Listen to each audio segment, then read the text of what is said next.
Jamaicans.com. Hi everybody, all my Jamaicans.com families. I'm Ashley and Mawat, and guess where I am at? I'm at the Deaf Sports Day right here at the University of Technology Papine campus. Right? I'm here with distinguished poets. Right? If you don't know about Douglas Ridloff, right? I got it right? Yes, Ridloff. Ridloff, you need it's like to Ridloff. That's how you spell it. Yes, Ridloff. So I want to introduce you to him. So I'm just going to flip the camera so that you can meet him. Bear in mind, he is a distinguished deaf poet. Hi, Doug. How are you? Hello. Hello. I am good. It's nice to be here in Jamaica. Yeah. So how long have you been in Jamaica? I just flew in yesterday, and I'm flying out tomorrow, so it's going to be a short stay. I know, too bad. Okay, so you're here at the Deaf Sports Day. Which organization are you representing? I'm representing for DEAF. It's Deaf Empowerment Abroad Foundation. They invited me to be a special guest to perform my performance ASL Slam. So I use my platform here, and I've been giving shows around Jamaica for students and adults as well. Nice! Alright, so explain to me, what is Slam? Yeah, ASL Slam, really my vision is to create a safe space for the signing community, whether it be deaf or hearing persons who sign can come. We have an audience participation, we develop, we work, we create together, we collaborate, and we play with our language so it can grow and become sophisticated. I want to reach out to our community and to show and expose that sign language is an art form. It is indeed. Alright, so in Jamaica, where have you visited so far? So I came into Jamaica, I came 20 years ago, and I went to Negril. I stayed in a hotel there, but I never really got to go outside and see the culture. But now I'm here, and I can finally get to see real Jamaica. So yesterday, we went to a school, a deaf school. It's CCCD. So I visited there, gave a performance there, and I was able to mingle with the students. And then I went to Deaf Club that night. I'm not sure what area it was in, but it was near the bus station. Halfway Tree is where we were. After there, we went to a local bar. We got to hang out and meet and greet different deaf adults and people in the local area and Jamaicans and really see the culture. It was really nice. I mean, you flew in yesterday, right? I feel like it's been 3 days. Yes! That's so much. You know, you got to get it while you can. Alright, tell me, where is this deaf club? Is it just for people with hearing impairment? The one that I had just mentioned, that is someone leads the deaf club there. Kamar leads the deaf. All the deaf can come there. They can see the show. But they usually invite other hearing people that can hear, students that are learning sign language.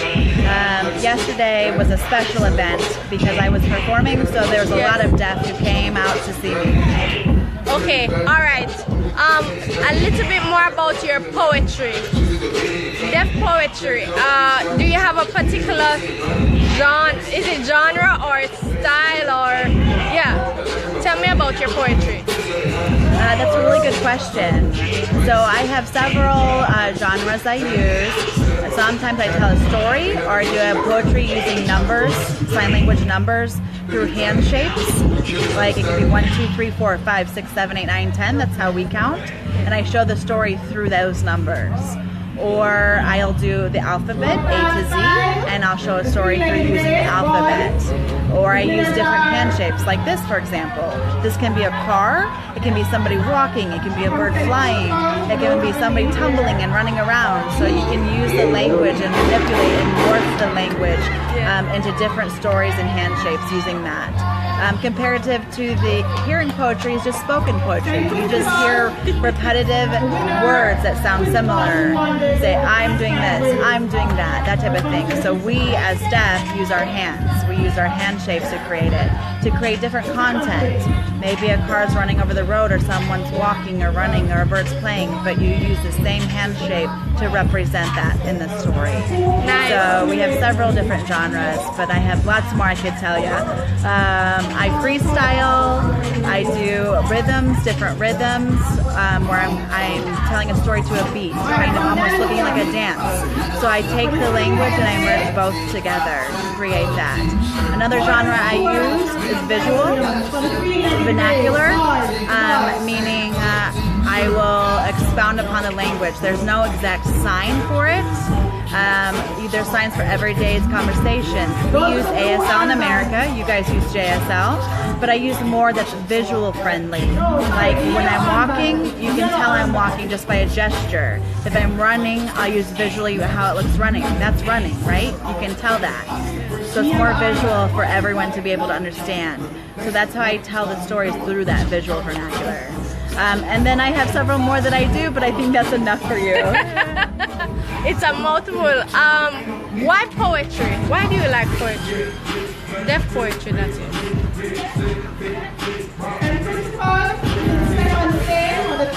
Growing up, I always was silly and played around and was kind of a jokester. I would go to my parents' house and our parents' clothes, and I would try on their clothes in the closet and try different, styles. I'd be an old person, different things like that. And then I get to high school. I'm older, and I met a deaf poet, and I was just so inspired by that poet.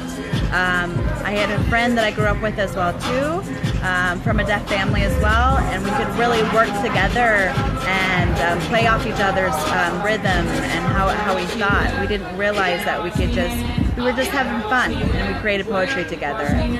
Through college, I knew I had something missing inside of me that I needed to get out.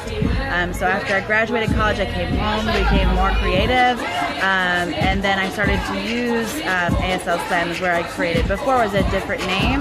ASL Storytelling is what it was. And so then I felt like it was my home place. It was my safe place, and the rest is history. Nice. All right. So this feature is called Jamaica Smiles. And I would like you to tell me 5 things. I know you just came back because you were here 20 years ago. Tell me 5 things about Jamaica you like, or 5 things that make you smile. Definitely seeing the kids. That would be my number one.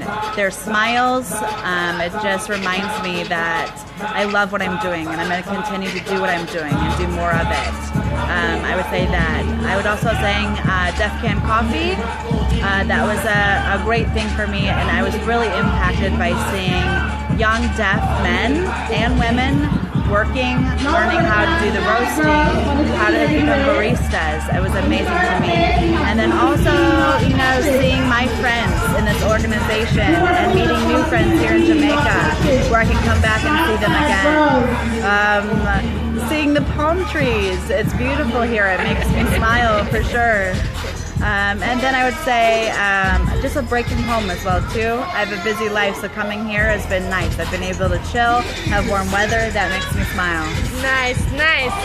Tell me one thing that you don't really like about Jamaica.